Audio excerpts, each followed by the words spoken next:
telah diberikan kita kesempatan untuk duduk di musola kita cintai. Selawat pada yang salah, tidak lupa pula kita panjatkan doa kepada Nabi besar kita yakni Nabi Muhammad SAW dengan lafaz Allahumma sholli ala sayyidina Muhammad wa ala ali sayyidina Muhammad. Baiklah, saya tidak akan memperpanjang kata mukadimah, langsung saja kita mendengarkan ceramah dari Al-Ustaz kepada Al-Ustaz Ahmad Jani. Kami mohon doa.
Bismillahirrahmanirrahim. Assalamualaikum warahmatullahi wabarakatuh.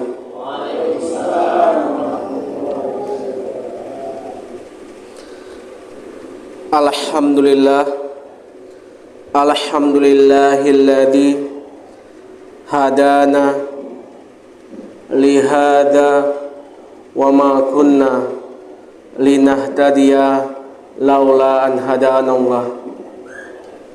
Ashhadu an la ilaha illallah wa ashhadu anna Muhammadan abduhu wa rasuluh. Allahumma salli wa sallim ala sayyidina Muhammad wa khairi khalqillahi wa ala alihi wa man walahu.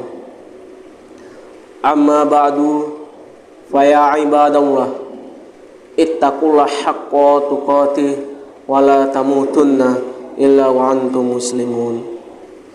Qala Allah Ta'ala fil Qur'anil Karim, Bismillahirrahmanirrahim, wa aqimus salata warka'una ma'ar rakiin.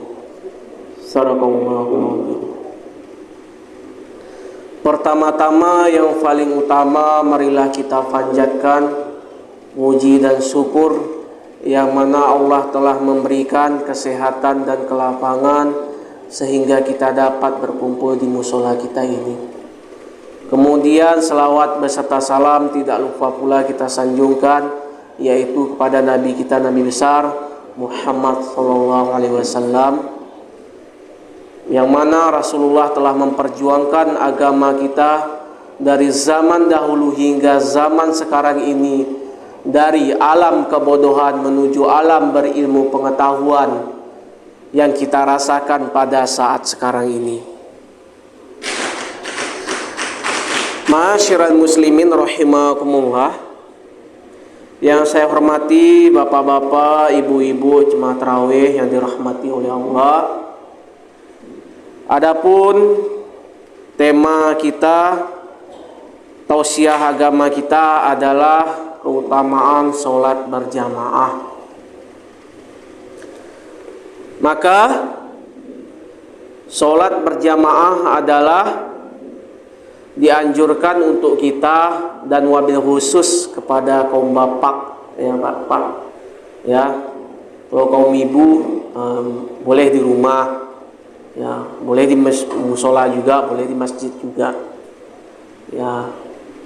Ya, yang dianjurkan yaitu dan terkhusus adalah yang bagi laki-laki, ya, untuk sholat berjamaah. Ma'asyiral muslimin rahimakumullah,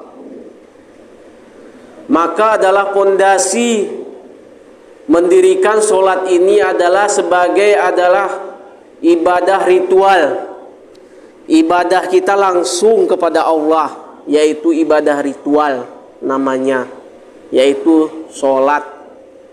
Apapun kesibukan kita, apapun agenda kita, kerja kita, sholat jangan ditinggalkan.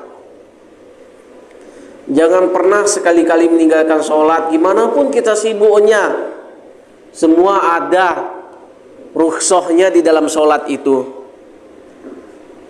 Yang berat ada sedang, yang tidak sedang ada diringankan. Walaupun kita dalam perjalanan bisa dikosor, nah, itu sholatnya. Ya berbagai macam ada caranya.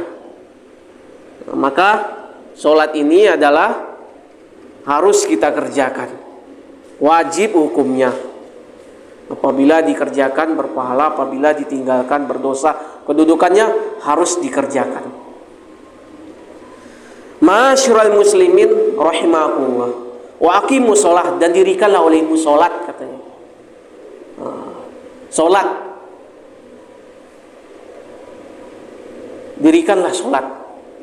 Nah, inilah ibadah ritual, ibadah kita langsung kepada Allah tadi. Ya, maka di dalam suatu masyarakat namanya ada jamaah. Berjamaah untuk sholat itu untuk apa?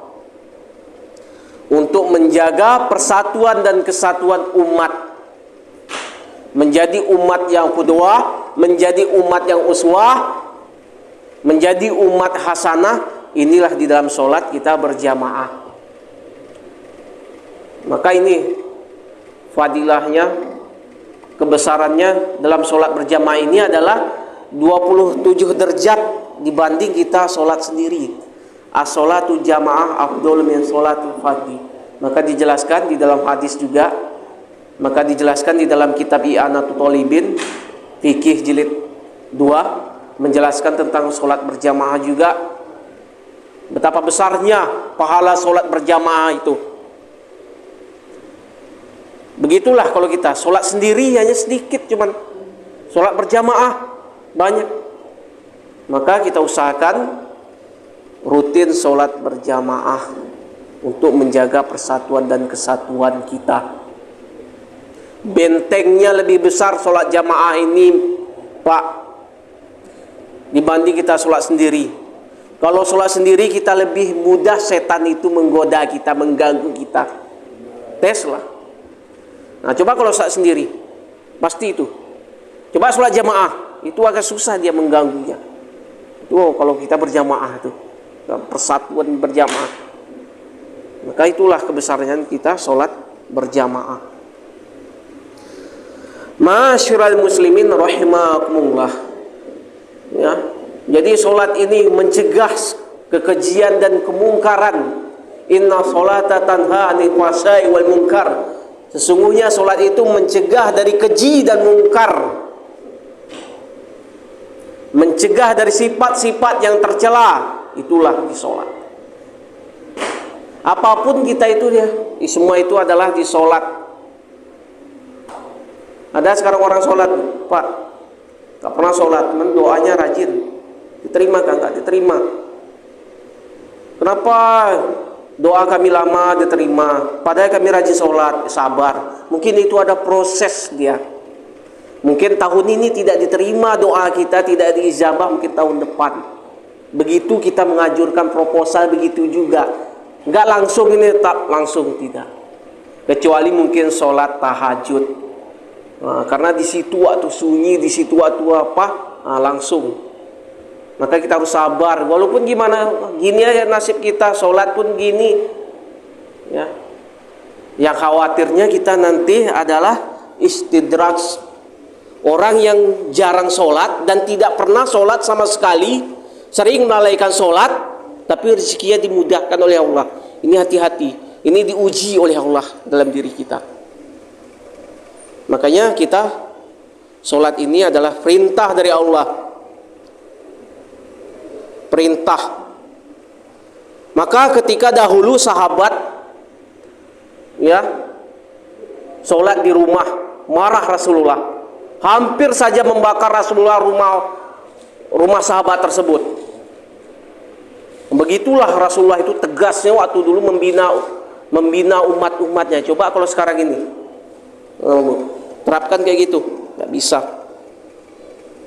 Cukup kesadaran kita. Kalau sekarang kalau gini nanti terapkan kayak gitu ya akan terjadi nanti konflik.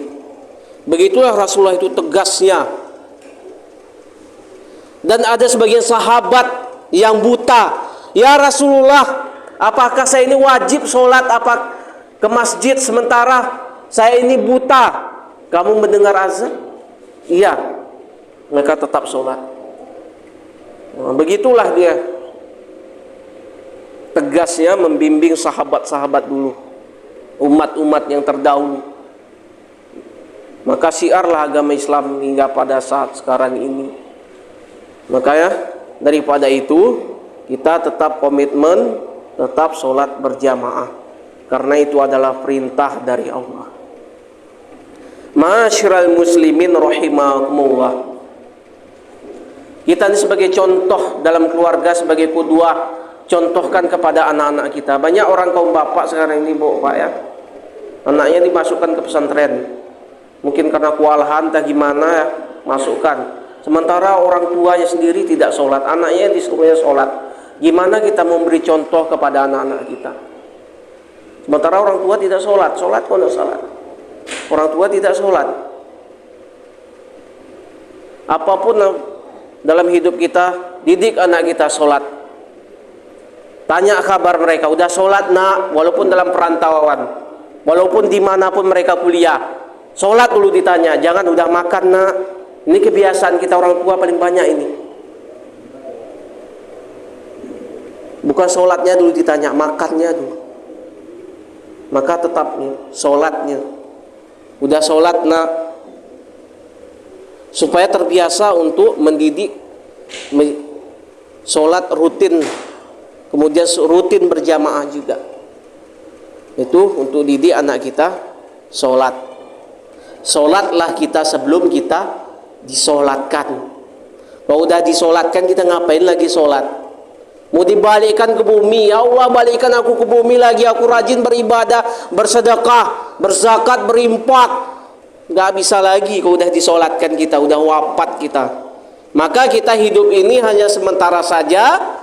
Dalam hidup ini ya, rajin kita beribadah kepada Allah, karena inilah bekal kita nanti menuju akhirat nanti. Apalagi di puasa bulan Ramadan ini, perbanyak ibadah kepada Allah untuk menutupi ibadah-ibadah kita yang tidak sempurna, yang cacat, yang kurang. Nah, maka ditutupi dari ya sholat. Ada sholat duha, sholat rawatib, sholat tahajud, sholat tarawih beserta witir. Nah, ini akan menjadi tambalnya untuk menutupi sholat-sholat kita mungkin yang pernah tinggal, yang pernah kita tinggalkan. Maka di bulan Ramadan ini kita memperbanyak ibadah kita kepada Allah. Ma'asyiral muslimin rahimakumullah. Apa yang kita petik dalam sholat berjamaah ini? Kemudian ada imam dan ada makmum, supaya kita mentaati kepemimpinan. Ya, ada yang dipimpin dan ada yang pemimpin. Itulah petik pelajaran dari itu, ditanamkan kepada diri kita. Selagi pimpin itu mengarahkan kepada kita yang benar, maka ikuti. Selagi jalannya yang benar, ikuti. Kalau ya salah, ditegur. Nah, inilah kita di dalam berjamaah ini. Ini pelajaran yang kita petik dalam kehidupan kita, yaitu pelajaran di dalam sholat berjamaah. Ma'asyiral muslimin rahimakumullah. Adapun intisari dari ceramah agama ini adalah, sesibuk apapun kita dalam kegiatan kita, baik bekerja, agenda apapun, sholat jangan ditinggalkan. Apapun kesibukan kita, dengan cara ini bisa, cara itu bisa, yang intinya jangan ditinggalkan sesibuk apapun.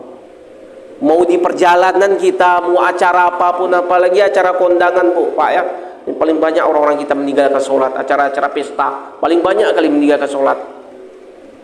acara-acara hari besar, acara-acara kampanye, paling banyak meninggalkan sholat. Nah, ini jangan kita seperti ini. Apapun kesibukan kita, tetap laksanakan sholat. Sholatlah kita sebelum kita disolatkan. Mungkin sampai di sini saja. Adapun perkataan yang benar datangnya dari Allah, adapun perkataan yang salah datangnya dari saya. Mungkin hadza wa minni, syukran ala ihtimamikum, akhiru kalam, wassalamualaikum warahmatullahi wabarakatuh.